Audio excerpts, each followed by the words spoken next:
safe space. We ain't never give a reason you should hide. Compile all your questions, we're taking the quest. Join Tarsha on this journey to discover the rest. Go. Welcome to the Adoption Journey Podcast. I am your host, Tarsha Smith, and welcome back to another week and another journey. Before I get started, I want to remind you to please go and like, share, subscribe, follow, do all the things, and then tell all your friends to go do all the things. YouTube, Instagram, all the places. And also go to Instagram and follow Black Adoptees Meetup. And go to the website, blackadopteesmeetup.org, and check us out. We are meeting in Chicago, October 3rd through the 5th, among other things. So go check us out. All right, we got all that out of the way. In the building, I have the infamous, the legend herself. No pressure. Yeah, just a little bit. Miss Astrid Castro. Welcome, Astrid. Thank you so much. I'm so excited to be here. We've have definitely been talking about doing this for a while, so it's exciting to finally be here. So for those that are familiar with Adoption Mosaic, she is the brains, all the things, the arms, the legs, all the things behind the Adoption Mosaic. And I'm so honored to have you here to tell your story. And I can't wait to hear, and for the people to hear this story. So we are going to dive right in. All right. Awesome. My favorite first question. How old were you when you found out that you were adopted? I didn't know I was adopted. Okay. Yeah. So, yeah. Okay. So that's a good thing. Correct. We heard horror stories about that. So tell me what your childhood was like. Yeah, so I came to the United States and was adopted, immigrated to the U.S. via adoption, intercountry adoption, at 4.5 years old with my full biological sister, who was 6. We grew up in various areas and towns throughout the country. My dad's job moved us about every 5 years. We moved. My parents thought that it was a good idea to show their children lots of different parts of the country and live in different parts of the country, where if we had been born to their family, so my parents do have a biological son, if we had been born to our family, I think that actually could have been a really wonderful experience. And yet, because we weren't, and we were a transracial family, it wasn't a good experience.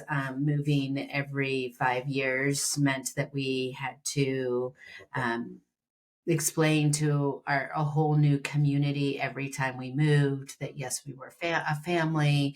And then there was just no roots that were. Our roots were within our family, our adopted family, our immediate family. Okay, and so I'm going to jump in. Okay, yeah. So you said you were adopted at 4.5 and your sister was 6. Mm-hmm. Early on, do you have memories of your birth family, or were you with them initially? Mm-hmm. Yeah, we were with our mom in Colombia until we were placed into an orphanage, and so I don't have a lot of memories. I don't have actually any memories of living with our mother in Colombia. My sister is the one who carries all of those memories. And growing up, she would tell me a sprinkle of those memories, and because we had lost our language, we had lost Spanish. There is belief that when you lose language, that you also lose memory. And so I don't think either one of us had a fair start with the even the chance of remembering, even if we would have remembered certain things because we lost our Spanish. We did not Okay, and retain. just for the listeners, you were adopted by a white family. Yes. So, Okay. a white family. They were living in Massachusetts at the time. When you ask my parents, depending on who you're asking, why they decided to adopt, both of them do agree that it was because of infertility and not being able to have biological children. Sure. That's why they, but then the story changes depending on who you ask. And it took me a long time to really get to a place where I could recognize that my parents were two different people. And of course, they had their own stories of how we came to being a part of their family, and they had their own drives, their own, you know, uh, feelings and thoughts about it. But it felt like they were so different one from the other that it almost felt. I remember feeling as a young adult, wait a second, did they ever talk to each other about this? Because when you ask my dad, he says, why I said, you'd never been to Colombia. Why did you decide to adopt from a country you had never visited? And my dad was like, oh, that was pretty simple. We went to the adoption agency. We asked which was the quickest program that we could become parents, and they said, "Oh, right now, Colombia is one of the easiest countries to adopt from." So my parents chose Colombia as a result. Oh, My mom says, "Well, we chose Colombia because it was such, there was a need. It was a developing country. We wanted to support a children that might not otherwise have find families. And so we decided to go with that. Right. And so I believe both okay, were so you saw the true. look on my face. Yeah. Like obviously both are true for each Yeah. of them. Right. And it was clear to me that the two of them had never really thought about what the impact was on telling that story and having such different versions of that story to somebody who's trying to explore and understand how they became a part of that family. Okay, so I want to go back to you as a child now. Um, do you, are you realizing that you've lost your language, or are you just too young to even know that Mm. you should know how to speak Spanish and English? Yeah, that's a really good question. I don't know that I've ever been asked that question. No, I do not have a recollection of actively losing and thinking about, oh my gosh, I'm losing this and how do I retain it? Yeah. That was not a part of my Okay. consciousness. It Just was, we were in a state of having to adapt to the environment in order to sure. survive this experience, right? And the only way to survive this experience was to learn the language of those who were parenting us, everybody in our community. So here's an Oh, interesting story. okay. Okay, Go so ahead. our mom, our adoptive mom, had the intuition to bring in somebody who was a Spanish speaker. So our mom and dad, I believe both of them were probably part of this decision, uh, hired a nanny who was a Spanish speaking nanny to have us come in, or have the nanny come in and Mhm. take care of us, or help to take care of us, and Sure. to help us with our Spanish and learning English. And so our couple months after we had arrived, a social worker came to do the follow up after 3 months or whatever. And the social worker saw that my parents had reported that they were working with a nanny who was bilingual. And the social worker said, "Oh, no, no, no, you need to not have this person come into your home, because we need these girls to learn English so they can start school in the fall," because we came in February. And the goal was to get us into school starting in September.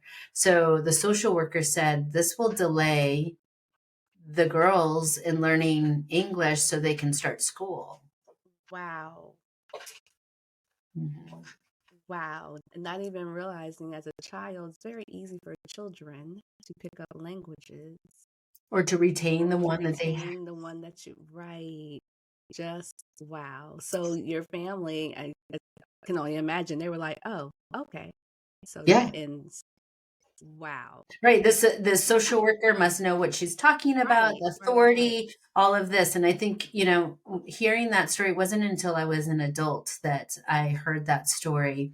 Okay. Uh, So you don't and even just, remember that happening. You were too little to. yeah, yeah. Well, not only was I too little, I was also going through an extreme traumatic change and in my life that to focus on kind Right. of I my was about to environment. ask you. I was coming around that corner Mhm, because you are not a baby.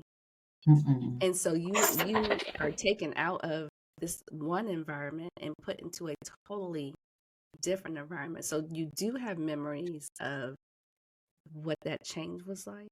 Yes. So I do have some, it's more about like emotional memories or like, the body keeps the score kind of memories. Yeah. I do have one memory of when we had first arrived in the United States. Do tell.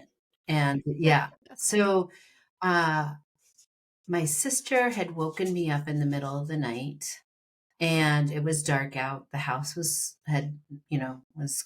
nobody was up. And my sister whispered, I don't remember what she whispered other than basically, we need to go downstairs.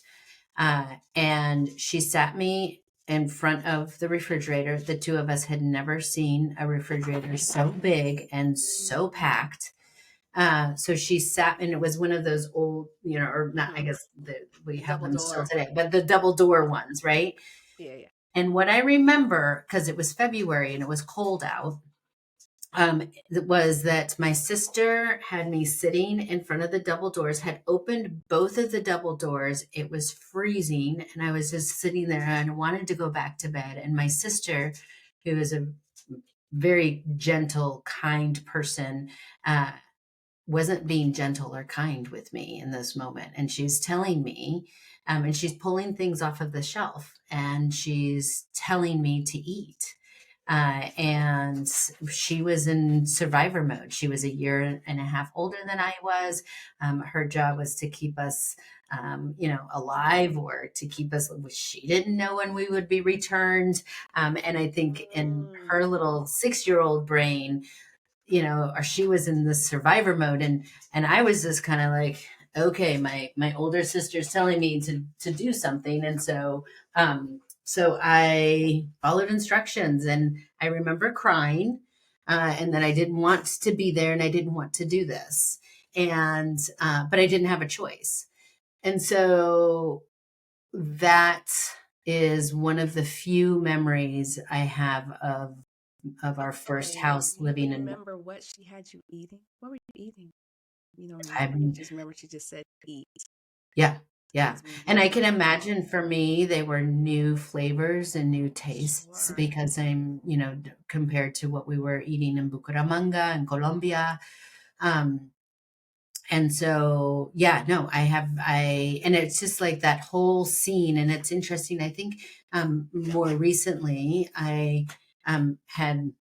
I told my sister about that, or I asked her about that, and she said that she doesn't remember that. Mm. And she said, I have no doubt that I did that. I was, yeah, she was very much in this. I Survival got to keep protection. Astrid safe, Yeah. and this, and who knows, we might be sent back. And we were very tiny, so 4.5. Any of your listeners who have been around small children, and we know that 4.5 and 6-year olds should not be weighing 25 pounds. Oh, Um, and we were both 25 pounds and just tiny when we that's came. very, very So tiny. malnutrition for sure was a part of it. And our parents were, had the intuition to keep the refrigerator full, to not constrain what we were eating or how much we were eating, just letting us Just letting have you. second and third and fourth Yeah, I don't know. servings of.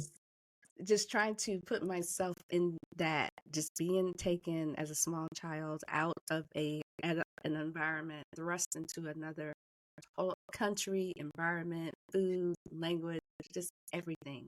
Yeah. And then now you got to go to school. Tell me about that when you go to school for those first few months. What is that like Yeah. for you? So going to school was, I have very little memories of the early years of my life.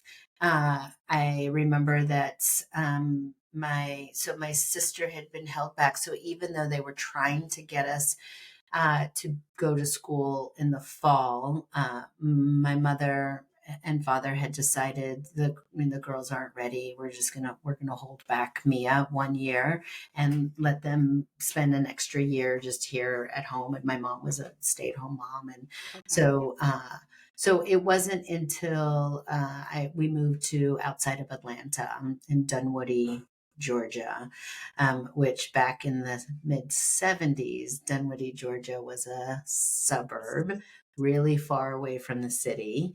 And there were no people of color out in Dunwoody. And so so we moved there, and that's where I started having, I can recall Now you those can start memories. recalling those Yeah. memories. So now, Hmm. when you are in the midst of, you know what? I guess as a kid, you're just with white people.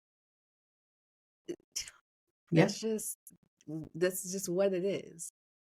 And are they taking you to like restaurants? Are they doing anything with your heritage, like food, No. people? Nothing. You No, just I get to mean, live this like they is, live. yeah, I mean, Yeah. it was just 100% assimilation. Mm, And our job was to assimilate just into this culture, into this family, and there was, again, I will say the fact that my parents did have the wherewithal to try and hire a Spanish speaking nanny to help yeah. us all transition, and that the And the system, social worker was like, yeah, no, social girl. worker, right. And just to think about how our lives would have been different, and how that transition could have Sure. been a healthier, smoother, more child-centered, more gentle transition. Uh, yeah, let alone, I'll remind you, my parents had never been to Colombia. They put us, the Right. social You just workers. blew my mind when you said that earlier. Yeah, Like, yeah, what? yeah. Okay, so the saying is like, tell me bloody blah without telling me bloody blah, right? Yeah. Tell me you're an inter-country adoptee without telling me you're an inter-country adoptee. You can, if I can say I met my parents at the airport for the first time, and that is telling you I'm an inter-country adoptee without telling you I'm an Just because there are right. so many of us who were escort. We had an escort. We had a social worker who escorted us to the United States. We did not know this social worker. She did speak Spanish and English. So and I that like there's every part of me that wants to know, like, what did she say to us on the plane? What did she do to Yeah. get? How do Who? you get these little girls on this plane to go where? Yeah, To be with who? yeah. And how do you It's prepare it? Like, you're going to meet these two people who you won't be able to speak to, right. and you're going to, everything that you know is going to, I mean, even just getting on a plane, we were, living on the streets under boxes Oh, with hold our on. We're getting mother. there. Oh, we're getting there. Hold on. But We're to getting there. Hold on. Yeah. go from that to the space of uh, where we're getting on a plane and our lives literally are just being pulled out from under us. Right. And I'm so interested in it. Again, it just being taken from one to the other. Now you just have to, like you said, assimilate and just be. Just Yeah. be. So even though you're just being, life is good. for the most part, you have a good life, Yeah. for lack of a better So word. yeah. You So understand what I'm saying, though. I do. And it's a tricky question for adoptee to ask, Yeah. right? This is why, because it's not about, did they try to provide us the best that they could? Did they try to give us what they thought we needed? Absolutely. Right. They were, did they, try to uh, help us feel a part of the family? Did they do their best? 100%. They're So let me kind ask you people. this. What Mhm. about extended family? Is that all good, or are there issues, or just everything just like this is just what it is? Yeah, because we moved so much, we didn't really have access to extended family. Mm, okay. Um, and the extent, and so that's another thing, for families that move a lot, I don't think there's much of a conversation on the impact of adoptees, transracial adoptees.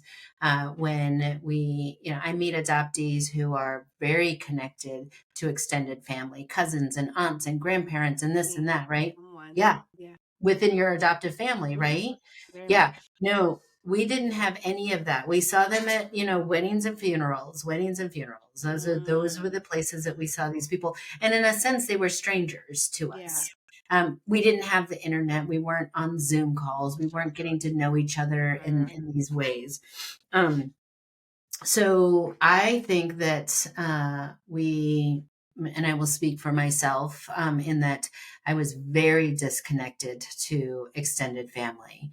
Mm, And my parents, and it's interesting because my parents, I didn't share this, but my parents, 3 months after my sister and I arrived, our mom was pregnant with our little brother, who's our parents' biological son.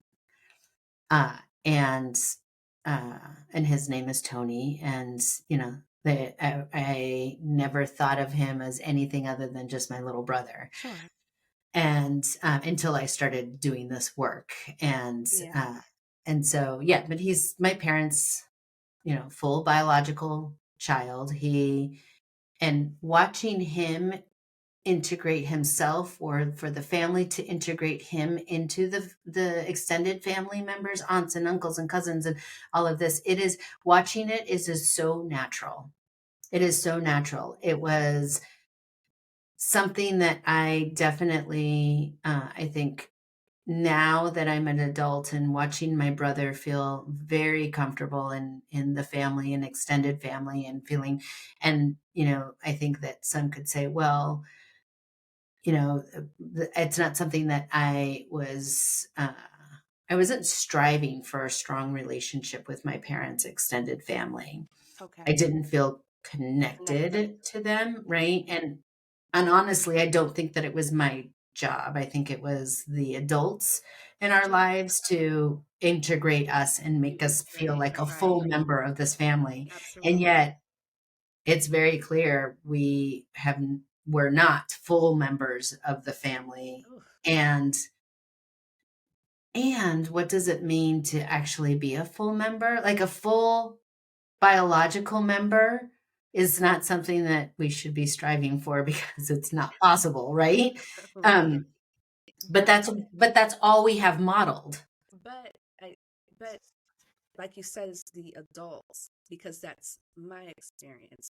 I was integrated, and I don't even know if you want to call it integrated. That's just how my family. That's just what we did. They did family reunions. We did um, business. It's just a very tight knit family, and so Hmm. that's just what we did, and so that's why I'm so connected to aunts and cousins, and my grandparents have, at this point, they were all gone on, but grandparents, and then I even had great grandparents, but adults, Hmm. they took us around. They made sure we had those relationships. It's just what we did, and I never thought about it like that. Had my parents never did that, I might have also felt not Hmm. connected, because Hmm. there would have been no relationship. Yeah. But Yeah. yeah, I never thought about. Yeah. about that. I wanted to ask you, um,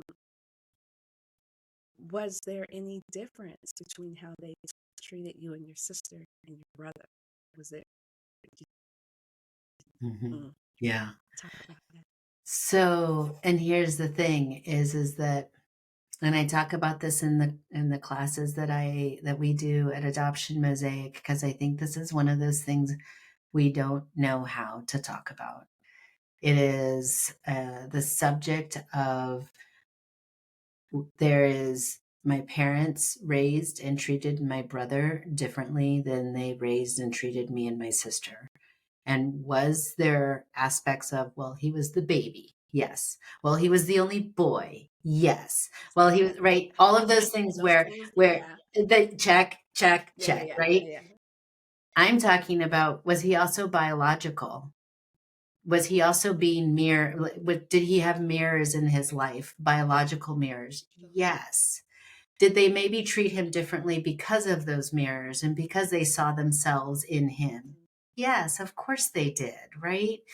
And it's almost like taboo for our community, for adoptive parents, or for us adoptees to actually be able to have conversations about something that we know to be true is that did my parents raise and treat Tony differently because he is their biological son? Yes, But not, but absolutely. not. That's just naturally what they did.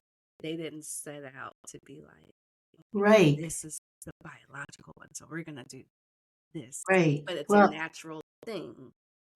and that's the Yeah. part that we don't know how to talk about because am I saying that my parents loved Tony more than they loved me? No, I'm not necessarily saying that. Were there aspects that made me feel like, oh, I feel like maybe this is because Tony's biologically related to them. And so I'm going to ask, do you love Tony more than you love us because he's your biological son? And imagine if that conversation had been this conversation of, we absolutely love Tony differently than we love you because you came into this family in a very different way than Tony came into this family. We've known Tony from conception. He was in my belly, he was in my womb. Those are the things that we don't have. And that's a loss for us as a family. And I'm thinking about your relationship and what kind of relationship you had in those first 4 years with your mother who had those experiences. I mean, like it just like opens up Opens it up. this opportunity for a potentially really healthy healing conversation versus what I think oftentimes adoptive parents have or respond to when they're asked a question like that is like shut down, like defensive. Oh, you're asking me if I love or am I treating my da da da da, and they just kind of get defensive as opposed to an invitation to, oh, the window's cracking for me to have a hard conversation with my child about something that clearly your parents, my parents didn't have the tools to have conversations around adoption, let Not at alone all. race, let alone, birth family, first family, Colombia, all of these things. So, yeah. And I think it also really creates something in a child's brain when I visually, emotionally, and physically could see that they were raising and loving Tony differently than they loved me. But because we didn't have words for it and because we didn't know how to have a healthy conversation about it, it turned back onto myself of self-worth and value and being accepted into this family. Wow. Wow, wow, wow. Okay. I'm going to take another hard right turn. How old are you when you decide I want to go and find my family in Colombia? Uh, I don't I think from the minute I got on the plane or from the minute I lost our mom, I was probably spending most of my life thinking about her and wondering about her and wanting to find her. So, what are the steps that you took? How old were you? When I came, I was four and a No, half. no, when you So, started to look. oh, Look. so I started to look 15 in my 20s. So in my mid 20s, I started called the orphanage. I'd called the adoption agency in Lowell, Massachusetts. I just kind of put my big toe in. You know, us adoptees, we'll put our big toe in this thing called search, and then we'll be like, okay, either like nothing happened immediately or something happened and you're like, I think I need to just take a step back and really regurgitate this and think about what I'm doing. So I had started, I would say, actively searching for her and picked up the first phone call or sent the first email or made the first inquiry in my mid 20s. And then it took me 15 years, but not 15 years of actively looking for Yeah. her, but it took me 15 years to actually find her. And when you found her, how did you end up finding her after? Yeah. What was that last turn? You're like, oh my gosh, I just found her. Yeah, so that was my daughter. I had a child and was traveling. I decided that her father, my now ex-husband, that he was Italian, born and raised, and we lived in Italy. I spoke Italian to our daughter, and so the two of us, my husband at the time and I, had decided that we would vacation every other year in Italy and every other year in Colombia. And when we went on vacations.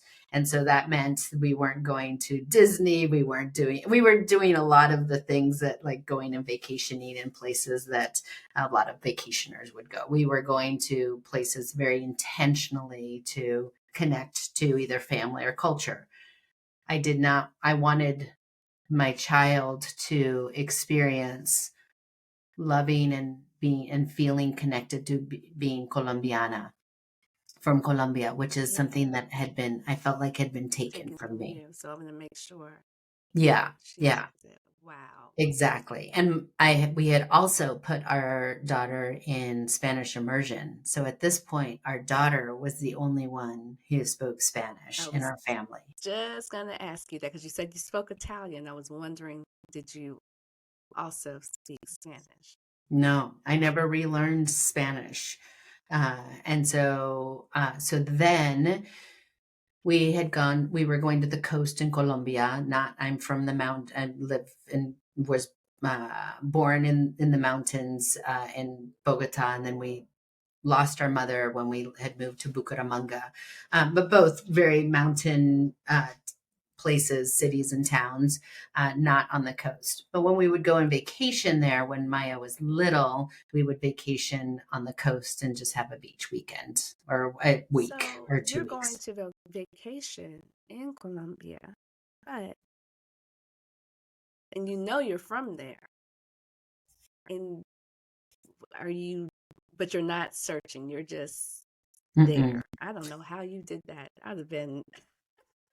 Well, and the thing was that Bucaramanga, because it was in the mountains and I wasn't familiar with it, and it wasn't a place that I felt comfortable going to. And I had a small child, and so I only wanted to go to a place that had a lot of tourism, had access to. I mean, if we needed to find somebody who spoke English, we could. If we went to Bucaramanga, it's rare to find somebody who spoke English. And since Paolo and I, neither one of us spoke Spanish, we just didn't want to take that risk. And so it wasn't until she was 8 years old, and she had already been to Colombia, to Cartagena on the coast. She had already been there 3 or 4 times. Okay. And so I then we were about to go to Cartagena again, and we were going to book our flights. And Maya said, she was 8, and she said, I want to go to Bucaramanga. I don't want to go to the coast. And I was like, baby girl, I really don't know that there's a whole lot to see there. And I was just kind of waiting for her to get to a place where she was either old enough and we could go to, and I could maybe start doing more of a search. But I was really wanting to do the search here, not in Colombia, because Right. there weren't enough of Colombia. Now there's more, which is really, really awesome.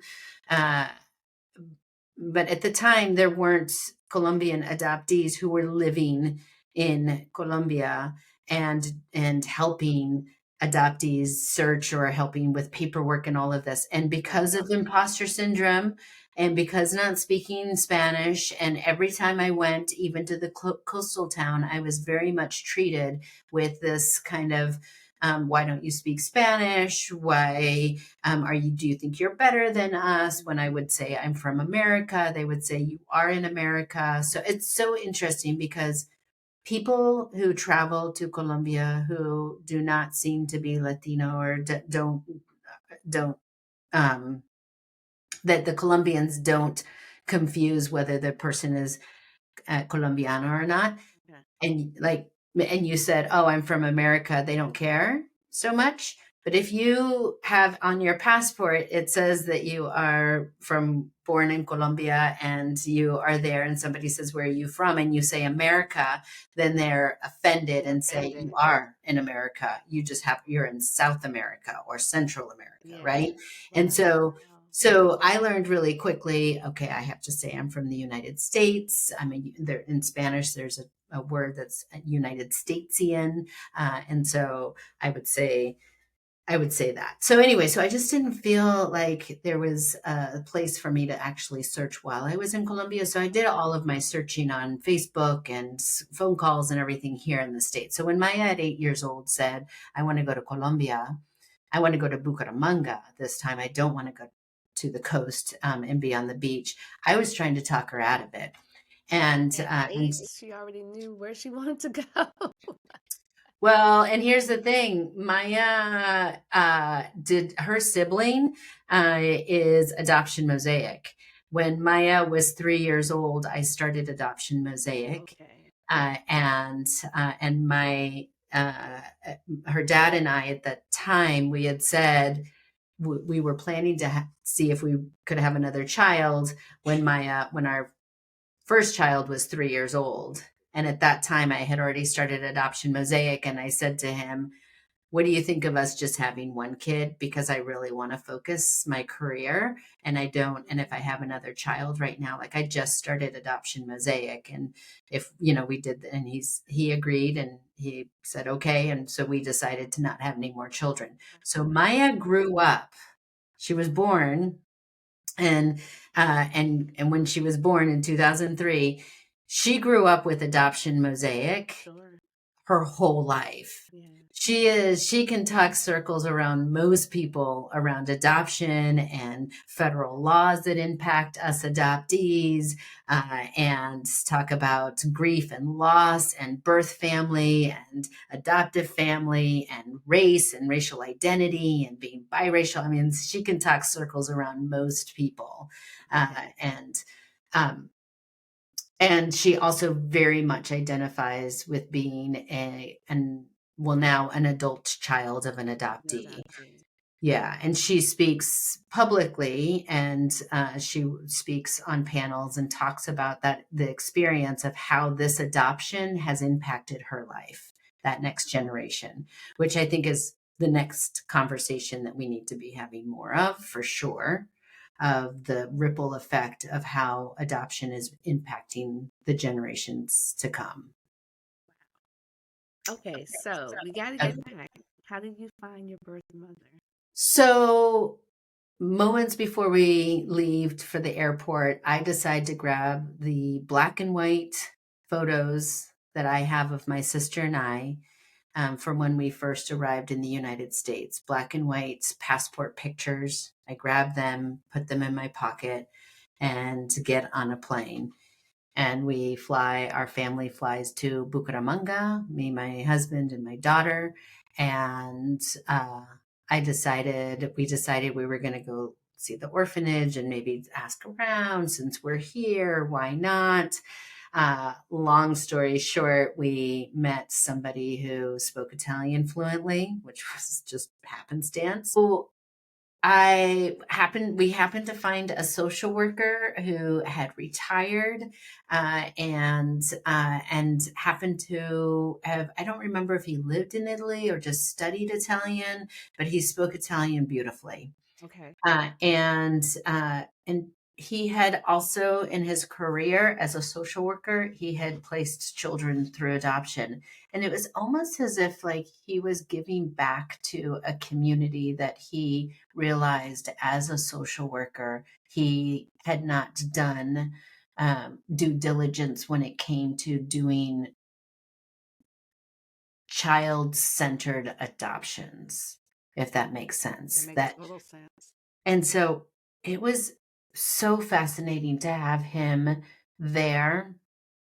We happened to meet him while we were at the center of the kind of like Department of Human Services. We had gone there to visit to see if there was any paperwork that I could find, and he happened to pull up in his car, and the director of that program said, "Oh, this is my husband, the social worker, retired social worker. He's going to go up to the orphanage and take this other adoptee up. Would you like a ride? And you can all go with him." And we said, "Sure." And we get in the car, and I said in Italian, "Oh, how fortunate are we that he happened to be going up?" And because I said that in Italian, he turned around and he said, "Parlo italiano." And we said, "Si." And he's like, "Anch'io." And so then we just started talking in Italian. He didn't speak English at all. And so he kind of became our guide. He became our friend. He dropped us off at the hotel after we had gone up to the orphanage. He had helped to be our translator and talk to the orphanage director that if there was any paperwork that I would be interested. And we kind of dead ended. And he came and picked us up the next day, and he said, "Let's go to the vital records. I'll take you there, and I'll talk to everybody." So it was just this kind of guardian angel, if you will, that was put into our right into my path. And the last day we had gone through every office, we had done everything that we could think of. And he was like, "Well, I don't know what to tell you. It doesn't look like there's a trace." And I Because you said, didn't have any information. Okay. "No, we came with falsified. Well, my sister and I's birthday on our birth certificate is the same day. And so there was belief that maybe it was just falsified, but we didn't know. My sister and I grew up thinking that we had the same birthday, exactly a year apart. And on my birth certificate, it said I was born September 30th, 1971. And that's important to remember. And that my sister was born September 30th, 1970. Okay. And so I then said to, his name is Ignacio. I said to Ignacio, "You know what? I've always imagined that if I wasn't able to find anything, that maybe I have these two little black and white old passport pictures of me and my sister when we first came to the United States. I wonder if we could just go to the local newspaper and get a classified ad out, and that I'm looking for our mom." And he said, "Oh, I think that's an excellent idea." There was two newspapers, local newspapers.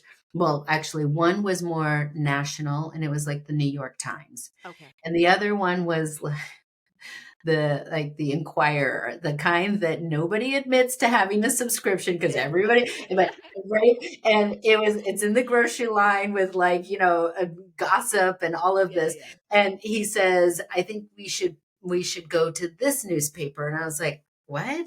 No, let's go to like the New York, let's go to the bigger one. And he said, no, because your mom is more likely to be from a community that reads only this type of newspaper, not the New York Times. And I was like, okay. So we went to the local newspaper and I went to the front counter. He came with me and I showed him the black and white pictures. And I said, could I buy a classified ad? And the woman at the counter said, can I take these to the back for a minute? And she took the pictures into the back and her boss said, let's run a story. We don't know of anybody who has come back to look for their birth family. They ran a story and it went to print on Monday morning. And within just a couple of hours, 4 women came forward and said, those are my girls. 4 women. Mm-hmm. So how do you get down to just tell the truth? Well, and here's the interesting thing is because at the time in the 70s, in the mid 70s, there was a lot of separation and a lot of there was a civil war going on, which is why my parents never flew to Colombia to get us, is because they were advised to not travel. It wasn't safe for Americans, people from the United States, to travel to Colombia. And so that's why we came here on a plane instead of them coming down and meeting us in Colombia. So I strongly believe that all 4 of these women had lost their children to the system, and that all 4 of them were looking for their daughters that were around the same age. What happened was I had given the Ignacio, who agreed to be the contact person in the newspaper. I'd given him some information that was like, okay, if somebody calls in, I mean, what are the chances that anybody calls in? But if somebody calls in, here's a little bit more information that you could ask. And he took all 4 calls that morning, and I didn't know. I mean, we were in our hotel, right? And so I said, he calls me, he goes to the hotel, he came to our hotel and he calls me from the lobby. And it was really weird because I was like, wait, we weren't supposed to meet Ignacio this morning. And the hotel that said, oh, Senor Ignacio is down here in the lobby. He wants to talk with you. And I was like, okay. And then in the elevator, my heart started racing. And I said, yeah. I was like, oh, it went to print this. What? So I get in the elevator, I come down and he says, I want you to be sitting. He said, I think we found her. And I said, I'm sorry, what? And he said, yeah. So there's these 4 women. They each told me their story. And this is the one that matches your story. And she also is saying that she is requiring that we do a DNA test, which was perfect because I had wanted to do that as well. But to ask somebody who, just feels like it's a big ask, and yet it isn't a big ask to say, I think you might be my child, or I think you might be my birth mother, but I want to do a DNA test. Yeah.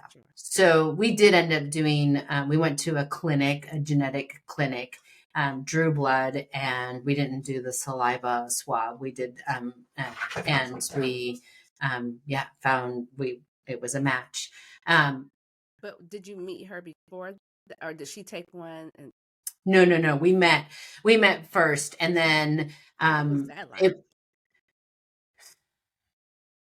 It was surreal. I did not see. I did not grow up with genetic mirrors. I didn't take one look at her and instantly just say, "Oh, she's our mom." I had doubts. My daughter's father took one look at her, and Ignacio, our friends, took one look at her and said, "Oh my gosh, you too. That is absolutely your mother." And I didn't see the resemblance. I do now. I see the resemblance more now. But yeah, it was and then, well, then I'll share with you what we found out was that our mother had left us with what was supposed to be a trusted caregiver. We were living on the streets. We were then given, our mother was given some money to go and stay at in a kind of a hostel and get a room in this house that this woman was managing. Our mother got a job in another town, got on a bus and asked this woman, I got this job. Can you just watch the girls for a couple weeks? I will come and retrieve them. And within 3 days of her getting on a bus to go to this job, this woman had taken us to the orphanage. And then it took her some time to come back. And by the time she came back, we were already in the system to be adopted. And so she then spent 36 years looking for us. Oh, Yeah. wow. So I met, I'm sure you're familiar with the consciousness model that is kind of the idea of us coming into our adoptee consciousness. And the authors of this model, Dr. J. Ron Kim and Susan Bronco, and there's 4 other adoptee scholars that also are part of writing this paper. It talks about that first status quo of being in like this rainbows and unicorns. Adoption is so beautiful, is so wonderful. So because I had already started Adoption Mosaic, I was already running this organization to create consciousness and to create dialogue and conversations around adoption to help people through consciousness, to help adoptive parents create environments and ways to talk about adoption that my sister and I did not get, Sure. and to create education around that, that I felt like I already was very aware and way beyond that status quo and the rupture. And I had come to the cycle of where you come to forgiveness and activism. I was actively creating Adoption Mosaic and creating opportunities for growth and other people with other people. And I had already found some forgiveness for myself around why hadn't I explored my own adoptee identity sooner? All of that, right? But, and this is a very intentional but, that I was still in status quo when it came to reunion. I still had this idea and this notion of rainbows and unicorns of I'm going to meet my mom someday. And the craziness of all of this is going to make sense. She'll be able to answer what the first 4 years of my life was like. She's going to be the mother, that biological mirror. She's going to be that biological mother that I watched my mother and her son, my brother, have. I'm going to get that, right? And as you know, and so many of your listeners, that status quo of rainbows and unicorns with reunion. So and I'm still deep in this kind of space of I'm not at forgiveness and activism with regards to reunion, and how do 2 people who the system of adoption, it was never designed for me to have a relationship with my mother. Absolutely.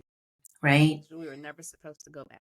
We were never supposed to go back and meet them and have a healthy relationship. There's not any part of the system of adoption that is designed for that to happen. And therefore, here are these 2 people that were born in the 70s and the 60s, and there's no Yeah. way we were supposed to go back. Right. Nope. Right. And so here we have 2 people who have no resources and no support, meaning me and my mother in Colombia, to actually navigate a healthy relationship. And the thing that I never thought of which I do believe my sister had more maybe awareness of this than I did, was that I was going to be trying to develop a relationship with somebody that didn't have any of the same resources, mental health, access to, like, I wasn't building a relationship with somebody who had a healthy sense of identity. I was trying to build relationships with somebody who is deeply impacted through the trauma of losing her two babies. I've said it before. It's like when we find these people, it never crossed my mind that I was going to find a broken person. Because I too, rainbows, unicorns, and ponies. Yeah. Yeah. It's going to all make sense. And they're Yeah. going to give me all the answers. Right. Nope. Well, and then it's just it well, and I mean, not only, I mean, it's also a system that, because it was never designed for us to be in reunion Sure. or be in contact or be in community or build a healthy relationship, there aren't systems in place to help us navigate that. No. So I think that there is a lot of work ahead of us in helping to support all the parties that are involved. And it's not just adoptee and birth first parents, mom and dad, right? It is this system, family system, this structure, family structure that, is impacted by this reconnecting, and uh and then not and then there's this whole side of how reconnecting with my birth family has impacted my relationship with my adoptive parents, right? And we're not A having, little bit about that. well, when I called my parents and I said I was still in the hotel, I had just met Carmenza, our mom in Colombia, and I called them on the phone. I first called my sister. She was the first person I called. And then I called mom and dad. And I said, I think we found her. And they were like, what? Because the intention wasn't to go down there and do a search. The intention was my daughter wanted to see where her mom was born and where her mom was from, Bucaramanga, because that's what it said on my birth certificate, that was born in Bucaramanga. And when I called, my mom said, "You tell your mom that we're so glad that we want to welcome her into our family." And just so much love and acceptance, and it was, and you would think that I would just like melt and be like, oh, all the warms and fuzzies, and it was not. And when she said your mom, I remember thinking, why does that feel so wrong that you're saying that? And it was almost as if all this time it would have been that easy for you to allow the energy of this person to have been in our life because you just turned it on instantly. Oh. It didn't make sense. Ooh. Why, like, all of a sudden I'm gonna not your birth mom, not your, it was just your mom. And I was like, I'm not ready to call her my mom, because there's a lot that's built up around that, right? Sure. And to have, and Have then her say it. yeah,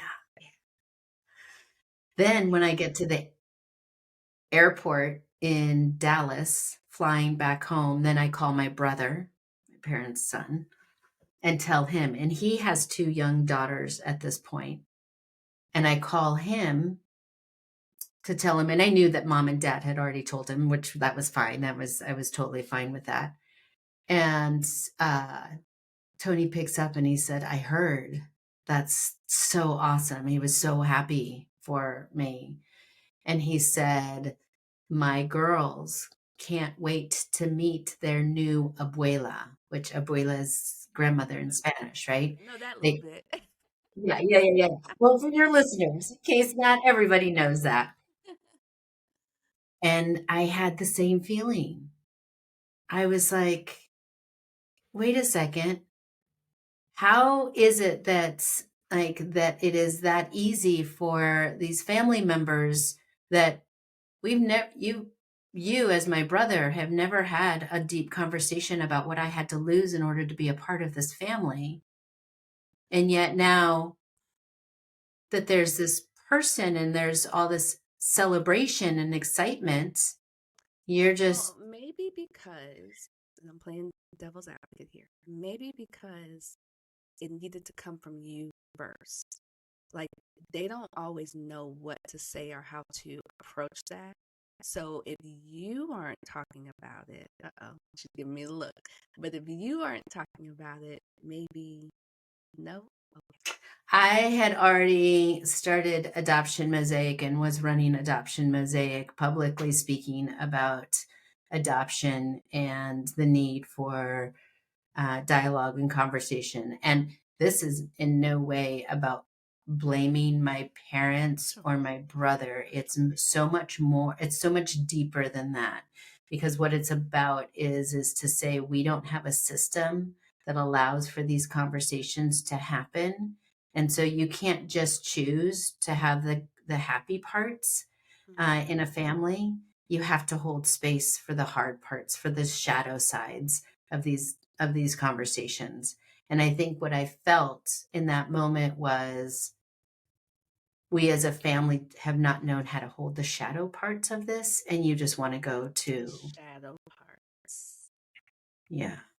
The shadow parts. Those are the parts that people don't want to talk about. And that's where the And healing that's happens. definitely where the healing happens. I hear you.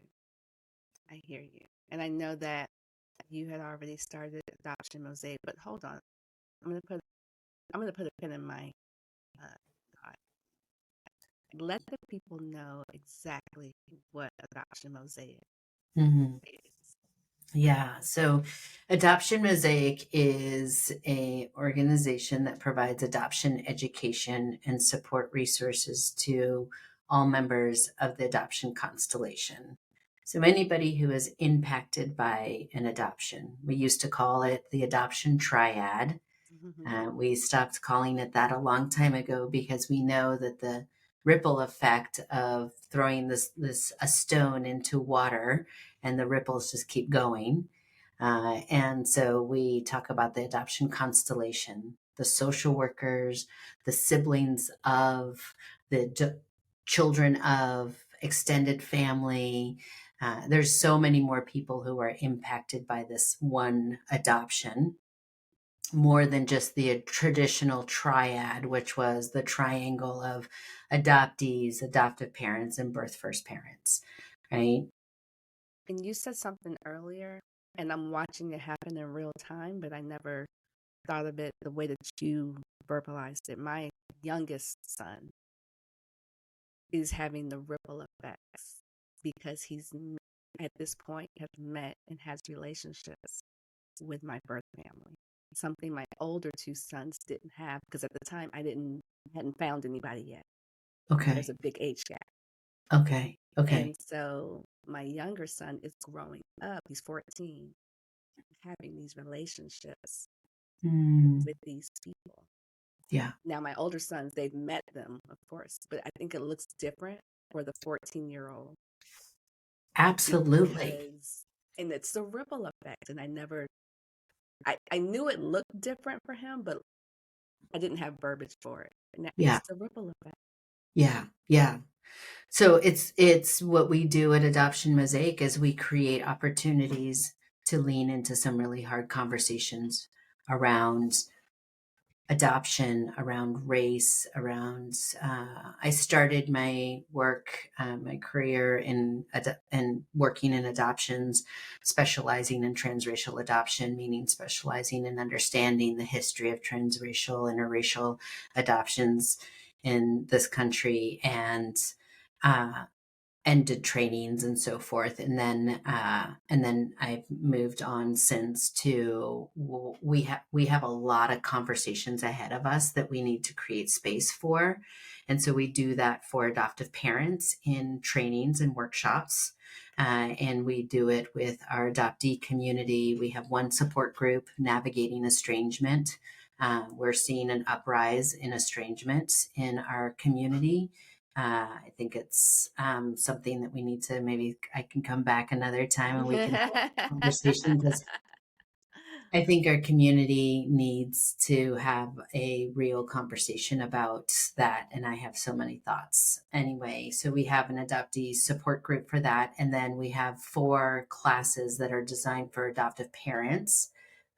We help adoptive parents who are seasoned parents who have adult children who are adoptees. We help the seasoned parents kind of catch up to the conversation, so the adoptee in their life doesn't have to carry the burden of being the person who educates and talks to their parents about adoption when we're trying to navigate our own identity as how we became a member of this family, for us to then turn around and try to educate our parents why this is hard, why this is so much work, is not fair. So we take the burden off of the adoptee, and we have a class. And I've had 80-year-old, 85-year-old parents in our class. We have a class for navigating estrangement for adoptive parents. We have a class for seasoned parents. And then we have 2 other classes that are for parents who are actively parenting. So transracial, interracial adoption. And that's an 8-week course. And then we have a 12-week course, Lifelong Tools for Successful Parenting.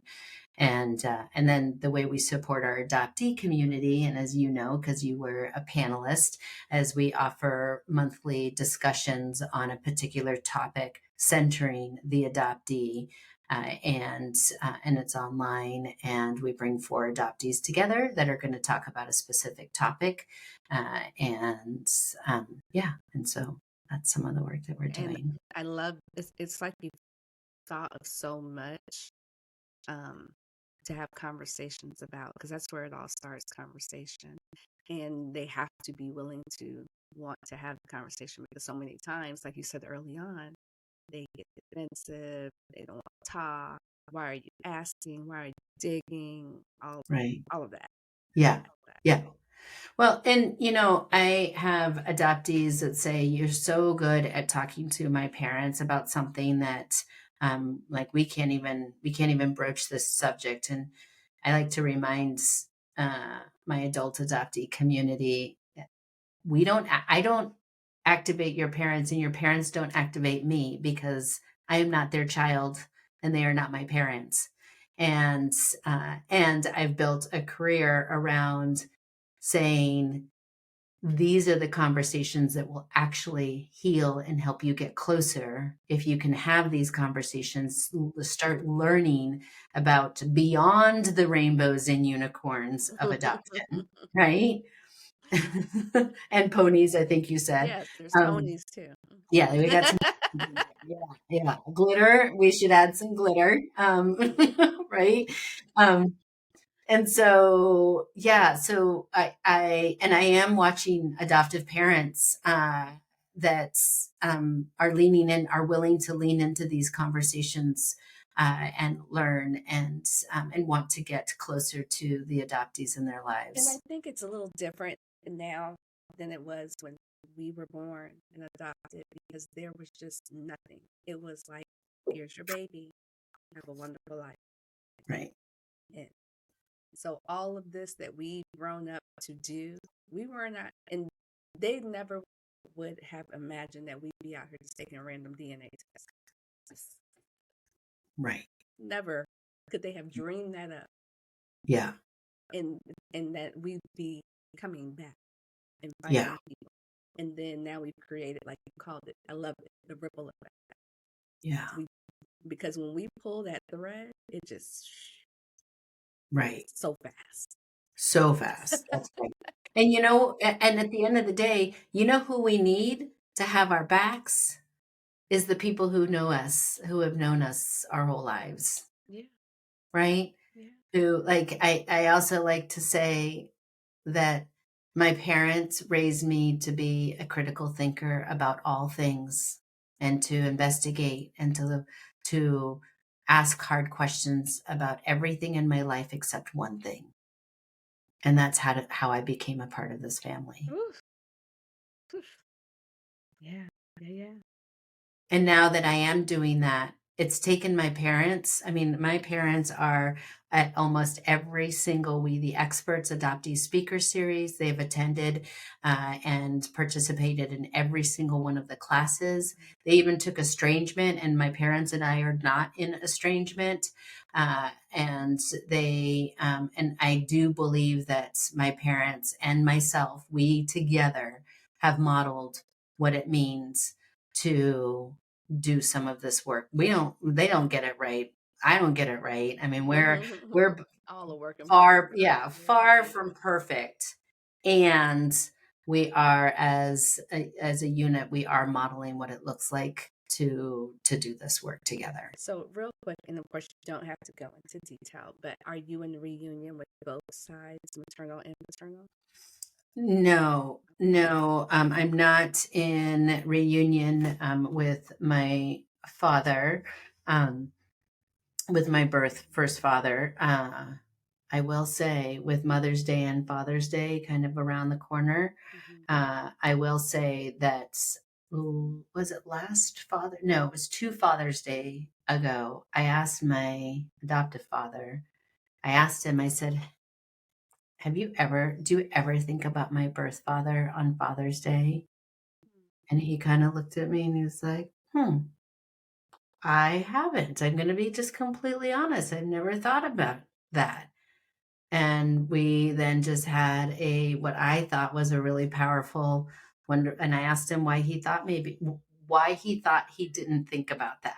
Right. That's a hard question for it. Like, why do you think you've never talked about him? Why do you think you think that you're the only father? Like, mom has always had to share not being the only mother in my life. Why have you never thought that you had to like share this identity as father? Right. That's quite the question. That's Yeah. quite the question.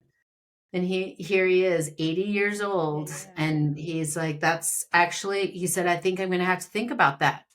That's a really good question. I'm not sure. And then I proceeded to say, do you think it might also have to do with, we perpetually talk about birth first mothers, and we don't talk about fathers? And he said, yeah, that could be.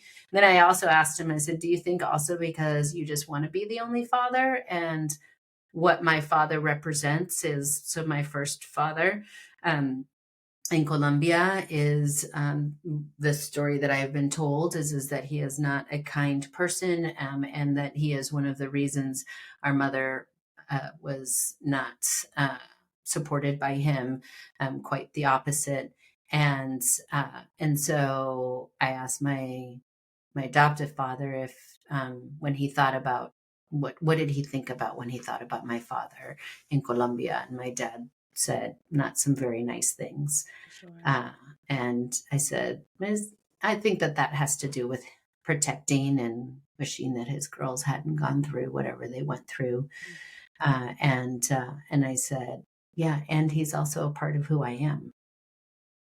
That's something that I'm working on, and I'm trying to figure out, and being able to have that conversation with my dad, Norm, felt really special.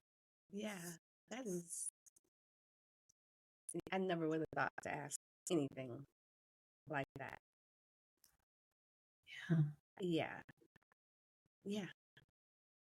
Ooh, that's a mic drop moment. That's. Yeah, there you have it.